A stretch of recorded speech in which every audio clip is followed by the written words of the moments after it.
Welcome to the NCU, that is Nerd Culture Undisputed. I am Kyle Wright, and the Book of Boba Fett has left us with more questions than answers at this point, so I had to go out and I had to find myself a panel of excellent guys to do this episode with me today. You see them all here on the screen, but first I want to introduce my current, complete co-host. You complete me, pretty much, Mr. Adam Goff. I appreciate you having me again. I'm glad you said excellent and not expert, because I'm definitely not an expert, but I like to consider myself an avid fan. So, I mean, it's hard to be an expert with a show like this where we just don't know what the hell's going on so far. Right. Of course, the biggest Star Wars fan I know, Mr. Wow, what the hell? Dude, that's awesome. Mr. Christopher Enfinger. Mustafar Enfinger. Oh, that's a good one. That would be my Star Wars name, Mustafar Enfinger. Mustafar Enfinger. Yeah, I would join a biker gang and get like a bubonic eye. A Power Ranger's eye? Yeah, I would be like a spy kid. Jesus. I'd ride a bike that looks like it belongs in Coruscant. Oh my God. Dude, we're going to talk about it. We're going to talk about it. We're going to talk about it. And joining us via satellite, via Uber conference, Mr. David Ham. What's going on, guys? Happy to have you back. It's been a while, right? Oh, yeah. It's been probably a couple months now. Couple months. All right, so let's get into this. The first question here, your initial reaction to the show versus how you feel now, because it's been one of those shows that starts very slow, very slow. We've gotten a lot of flashbacks. So I want to know how you feel, like how you felt when it first came out and how you feel after episode 4. My initial feelings going into the show were, okay, are we going to see the man under the mask? And now we're seeing the man under the mask, and I'm like, put the mask back on. I'm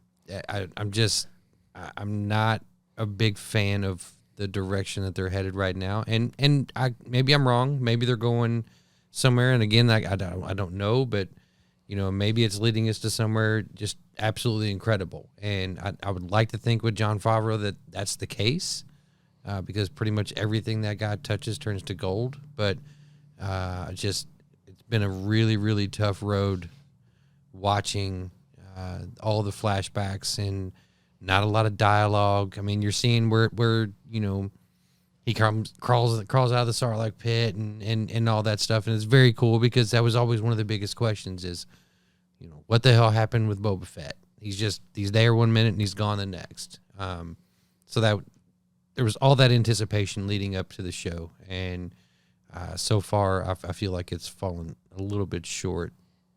Yesterday's episode definitely helped with some intrigue, but so far my take is it's fallen short of expectations. Yeah, I going into the show with the trailers, we were all hyped. Everyone was hyped. It's still Star Wars. I'm still gonna watch it, and I still like it. But We did a trailer reaction video. yeah, I feel on the like channel. the trailer was better than the show. It got people really excited. I don't think we saw any flashbacks in the trailers.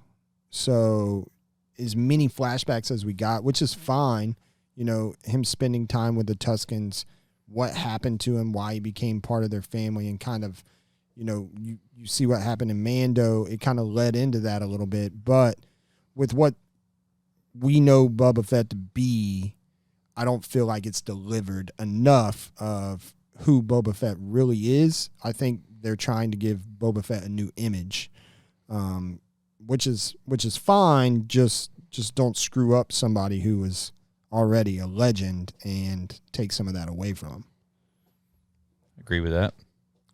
Dave, what you think? Too. Yeah, I mean, when me going in the show, I thought it was going to be more of a bounty hunter show, like him just picking up the trade again. But it's turned more into like this mafia family type of show, where he's like trying to get henchmen, trying to build his own family together, and like kind of, build it up like they did in the previous episode.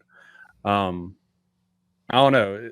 It was really nice to see where they went, like how Boba Fett got out of the Sarlacc pit, what happened. But I feel like he got bitch slapped in there and kind of kept the bitch part of him. Yeah. Because I mean, he doesn't. It wasn't until this last episode that I felt like he was just a ruthless bounty hunter that only cared about himself. But I don't know.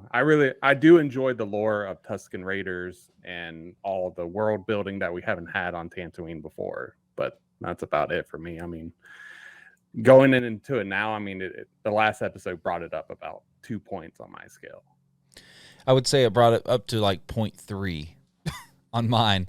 I'm kind of right there with you guys. I went into the show extremely excited.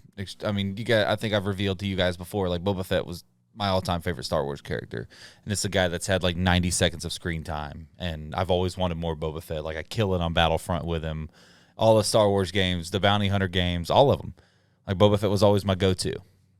Right. And so I've been so excited for the show for so long, and I feel like the first episode, you kind of got what you wanted, right? Like you wanted the explanation for how he got out of the Sarlacc pit and how the hell we got to where we are now. Well, they dragged that out over a 3 to 4 episode span, and we're trying to understand in the meantime why Boba Fett's getting his ass kicked by everybody in the meantime. And I thought episode 4 did a good job of reeling my interest back in, because now they say in that episode, like, congratulations, you're fully healed. So there's your explanation for, like, why Boba Fett's been, like Dave said, a bitch for the most part. Yeah. Why Boba Fett's been getting his ass kicked around Tatooine like it's nothing, because he hasn't been 100%. And so I thought they did a great job of explaining that. The one thing I don't like, and we're going to go ahead and talk about it, episode 3 is like one of the worst Star Wars things that I've seen in such a long time, with these Vesa riding fucking Power Rangers. I don't know. I hated it. Well, they're supposed to be speeders, right? Yeah. I mean, like it's a land speeder or air speeder, whatever the hell you want to call it. And they were going 5 miles an hour. and like a then Vespa version. Right. Yeah, and we're that's what I supposed to meant, believe and we're supposed to believe that they're making all these, these sharp turns, and they're running into these crates and these fruit stands, and you all could have gotten out and ran faster than what you all were doing in those speeders. They straight up It would T-boned have the been a guy. better. It would have been a better him. chase scene if they were running. Yeah. Yeah.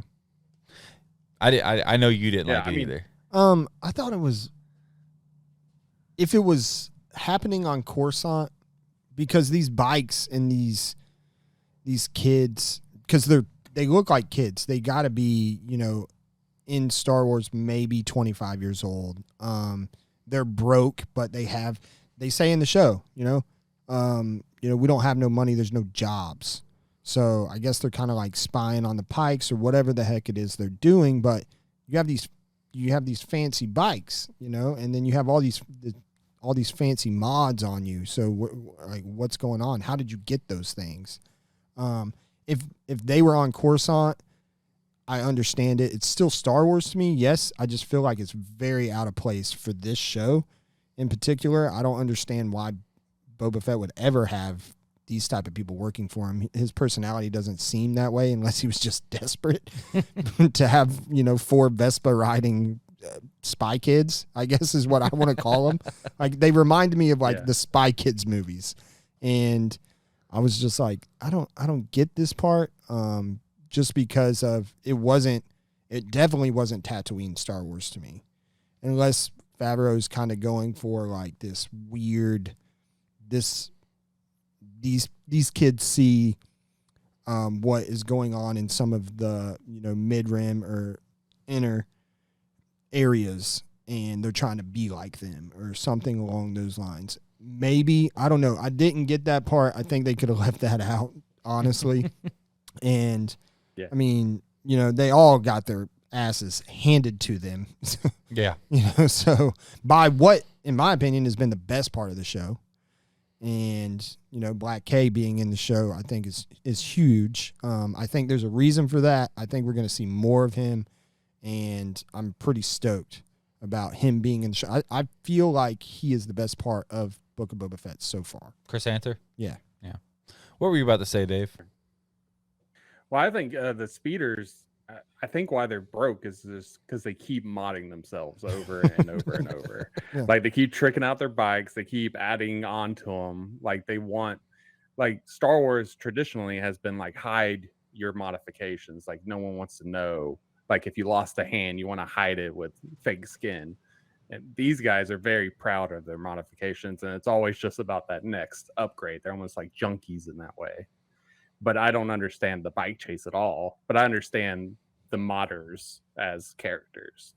Well, and getting back to what you were asking earlier, Chris, is why he got them involved. And you saw the dispute with the water and the man that runs the water system there, and I think he was trying to, if he's going to be going against the mayor, which is, I think that's where it's headed, the mayor and the Pikes, is, he's going to need more of the town on his side. So if these kids are going to be on his side, maybe he's got an advantage. So I think he's just trying to build his army. And I think that's what we saw with Black Hay there at the end as well. Yeah. So. All right, Adam, I think you're going to go ahead and run that next question by us, right? Yeah. So Mando's music hits at the end of episode 4. Do you all feel like we're going to have a Mando appearance? Or do you feel like a Mando appearance will take away from Boba Fett being the actual star of the Book of Boba Fett? I think this show absolutely needs Mando now, especially with how many episodes we're going to have. You have to bring him into this. We heard the music. We heard what Fennec Shand had to say.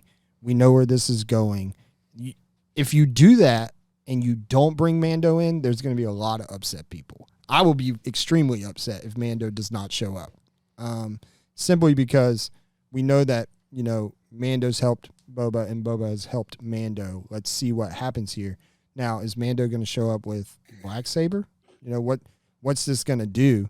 And why would he get involved with Boba right now simply for credits? I don't know about all that. I don't think that Mando needs the credits right now. I think that he's probably pretty well set since he holds the. He's the rightful ruler of Mandalore. He's the rightful ruler of Mandalore, and he has Darksaber, so he doesn't really have to mess around. But I think that this show absolutely needs him at this point to follow where they're going. Maybe I don't know, but I think it needs him.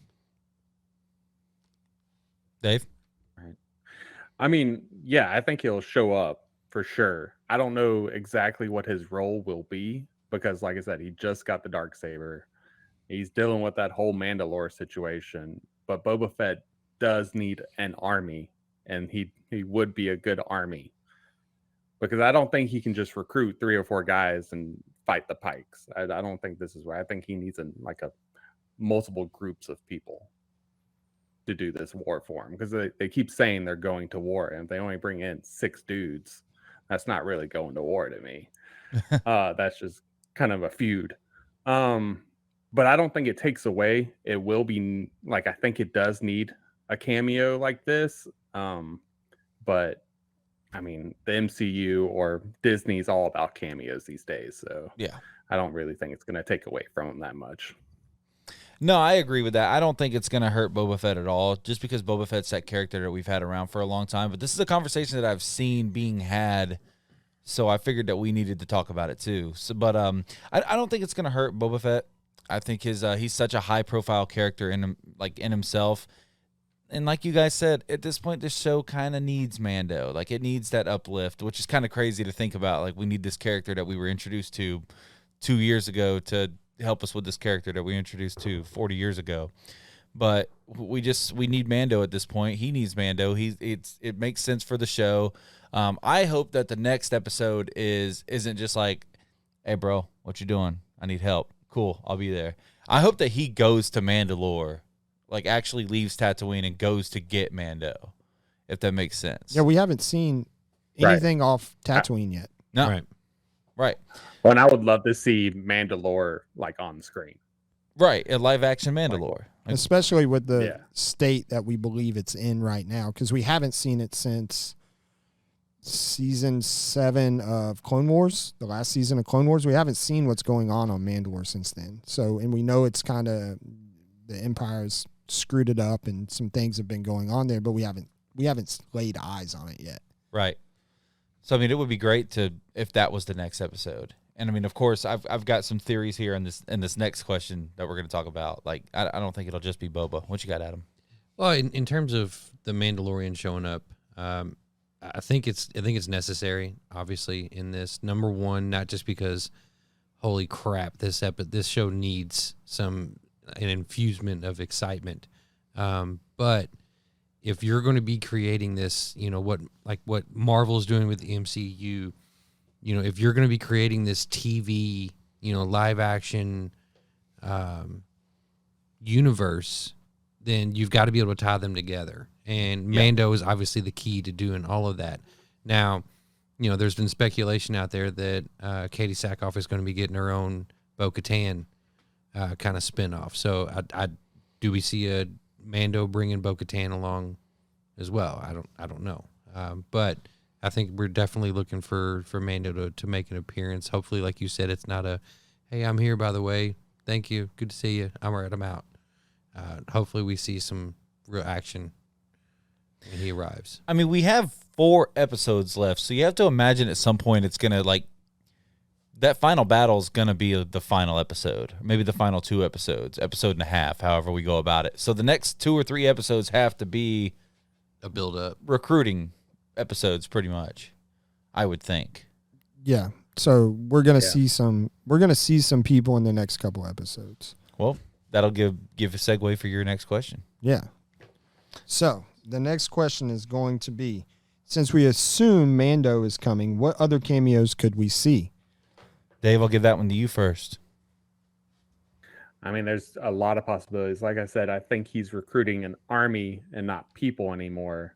So maybe the female Tusken Raider comes back and he gets her to help him unite the tribes of the Tusken Raiders to have him a little army. I mean, they're really going on the Tusken Raider family thing. So I feel like he can almost unite them.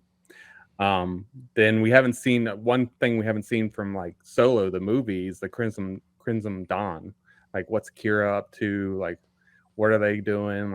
Are they going to be on the side of the Pikes? Maybe the overlords of the Pikes, or I didn't think about can he them, recruit right? them? Some other possibilities is Omega from the Bad Batch, because I think she knows her or has affiliations with her. And then you have Bosk. He could go back to his bounty hunter heritage and just be like, "Hey, Bosk, you want to do it?" That would be a good interaction with BK. He's got such an on and off friendship with Bosk in the comics and books. Yeah. Right. I mean, they're friends one moment, and then they're trying to kill each other, and then they make up and they kill each other. It's just what is what he's a Denotion, right? Is that what it is? Is that the name of his species? I figured you would probably know that more than anything, Chris. The Transdoskin or Trandoshan. Trandoshan, that's it. That's it. And if I'm not mistaken, they hate Wookiees, and Wookiees hate them. And that's why Chrysanthemum rips dudes' arms off. They hunt Wookiees. So that would be a great a dynamic. We saw in the Good. We saw in the first episode they actually presented a Wookiee pelt as tribute to him. Mm-hmm. Oh shit. Okay. Yeah, in the very first episode they brought a Wookiee pelt. Well, everyone assumes it's a Wookiee pelt. They didn't say it, but that's what it is. Yeah. But me personally, I would like to see Cad Bane realize live action, because he's just ridiculous. And it would just be fun to see him on screen. So I wouldn't. But those are my guesses. I would definitely like to see Cad Bane, and I would like to see him side with the Pikes, because there's a history between him and Boba Fett too. So that would be nice to see. I think you pretty much hit just about all the ones that I want to see. Bosk being probably the number one that I want to see. I mean, he's just such a history with Boba Fett and such a history against Wookiees that I think him and Chrysanthemum would be just an interesting dynamic to keep an eye on. But I think so when the Mandalorian brought on last year, they brought on Luke Skywalker, the very last episode, and it looked kind of bad. But this guy created a deep fake, and using the actor's actual face and using his motions and everything, it made him look better. And they hired that guy. Lucasfilm did. Yeah. So I'm just saying, credits can buy muscle. We're about 5 to 7 years after Return of the Jedi at this point. We want Han Solo, damn it. Let's get it. Let's get it. Credits can buy muscle. Why not have Han Solo and Chewbacca show up to fight alongside Boba Fett? And this is how weird would this be? But like you said, Disney's all about cameos. Why the hell not? I would like to see it. Was rumored he was on set, so I didn't even know that. That would be nice to see Han. And honestly, Yeah. since we know Obi-Wan's coming up, I don't know how he would ever fit into this show, but Obi-Wan Kenobi and Black K have a history together. So Jabba the Hutt in the comics hired Black K to hunt down Obi-Wan. And so it might be an interesting thing to see, like, kind of if there's something playing there. Wonder if that'll be something that we explore in Kenobi. I think it is going to be something that we see in Kenobi. Or is this something that, like you said, like opens us up to Obi-Wan Kenobi in that show? Yeah. I mean, like, we've seen it before where, Boba Fett showed up in Mando and everybody just lost their shit. Yeah. And which led to Book of Boba Fett. So, yeah, I'm anxious to see who they do bring in. Like I said, I think Bo-Katan makes more sense than probably anybody in terms of, I think, what Disney's trying to do with the Star Wars, the television shows. But obviously, I'm not going to turn down seeing a Han Solo show up with a Chewbacca or Luke Skywalker even. I mean, who doesn't want that? Could Ahsoka Tano at this point? I mean, if we're talking about people getting their own shows, that'd be another good spot to plug her in. Yeah, maybe. I mean, we know that Crimson Dawn is back through the comics, so Kira would be nice to see, and that would be great because the Pikes are going to. She would love to eliminate the Pikes, so we know that she's around, and there's a history there, especially with Han. So we might see Han and Kira, which would be really dynamic, Yeah, no doubt. Yeah, my money is on like the Crimson Dawn is over the Pikes. Yeah, because the Pikes just don't seem like they're very. I mean, they're just all they care about is spice running. So right. So I mean, they don't feel like these like overlordy type, take over whole planet type of guys. I'm not sure. No, that wouldn't make sense. Never mind. But they want almost sound like a Tatooine for jackass. some reason. They want Tatooine for some reason. Yeah. Well, yeah, they're mining the spice out of Yeah. the sand. Yeah. And once it's all gone, they're just gonna leave. Sounds a lot like another movie I watched this year. Dune? Yeah. Yeah. Dune. Very hard Dune vibes. Dune came 1st. I'm just saying. Yep. Dune came first. Nothing's original anymore, Kyle. It's No, cool. I know. No, this is back in like the 60s and 70s, but I had no chance of a Greedo appearance, huh? We're all just kind of rolling that one out. He's dead. Yeah. He's dead. Yeah. All right, Dave, you got the last question. Go for it. All right. On a scale of 1 to 10, how do you guys think this show rates? And where do you think it's going to end? So, in terms of giving it a number rating, I mean, I obviously put these questions together, so I've had the most time to think about this. Right now, I'd give it about a 6, and that has come up from a 4 in the last couple days. Like Wednesday's episode, I feel like is the first time that I've watched an episode of Book of Boba Fett, and I was like, shit, I can't wait for next week.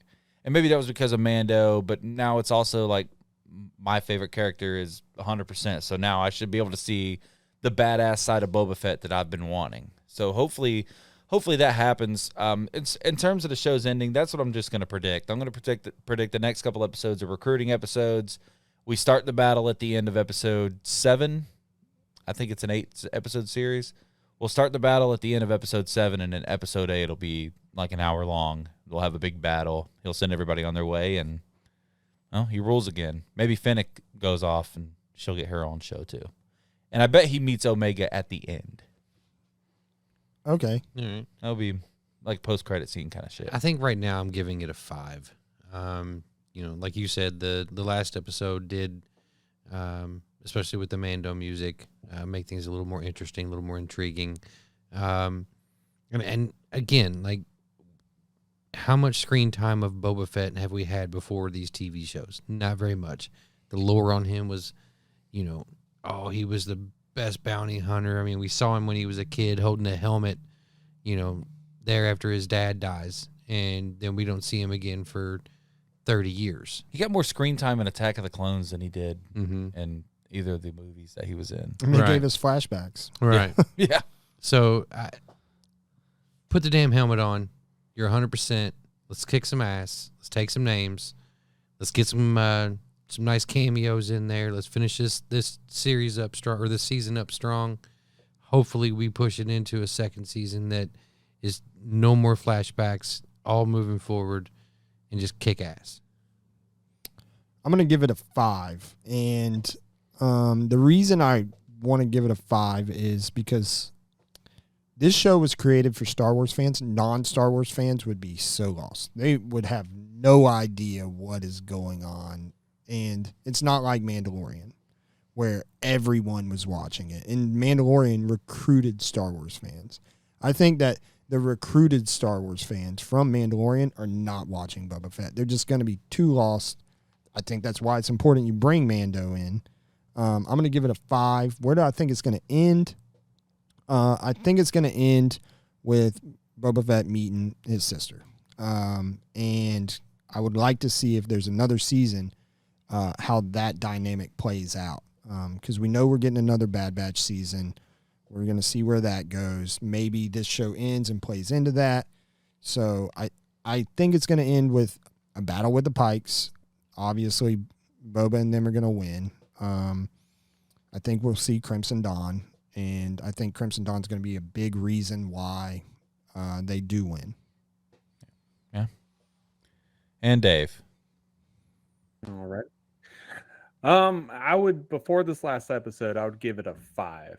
The last episode brought it up to a 7. I gave it to a 5 to begin with because I love the lore. I haven't heard anything about Tusken Raiders. I like the world building. There was some bad stuff, but for me, the last episode brought it into, okay, this is what Mando is, or not Mando, what Boba Fett is. And it's got me excited to see his interactions with Mando. How I think it's going to end, obviously they're going to win. They're going to defeat the Pikes, but I think it's going to open up a bigger baddie for him for a future season, whether that be the Crimson Dawn or the Empire or the start of the First Order. Like, someone's not going to agree with him just giving Tatooine to Boba Fett. We haven't thought about that. What if it's more like rat catching droids that he can't handle? Yeah. What if it's like an army of them because that dude had his number.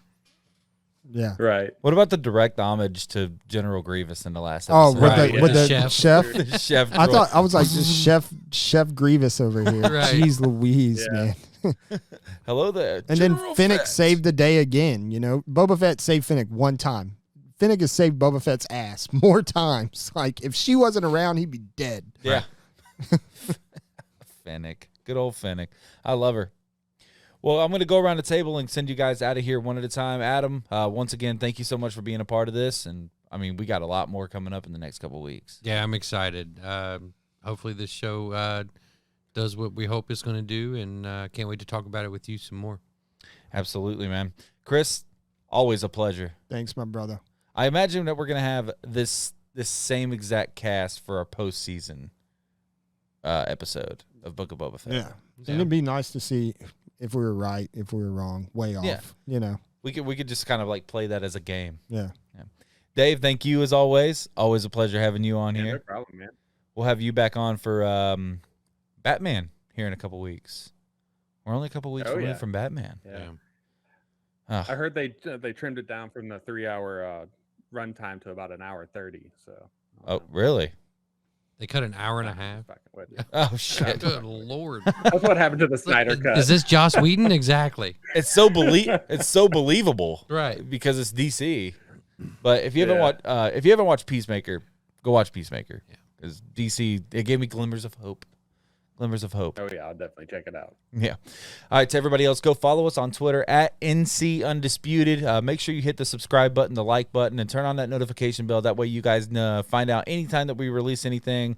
We run a sports show on this channel. We have multiple podcasts. The links for all those will be in the description below. Just make sure you guys give us some love. We love you guys. Thank you guys so much for watching. Bye.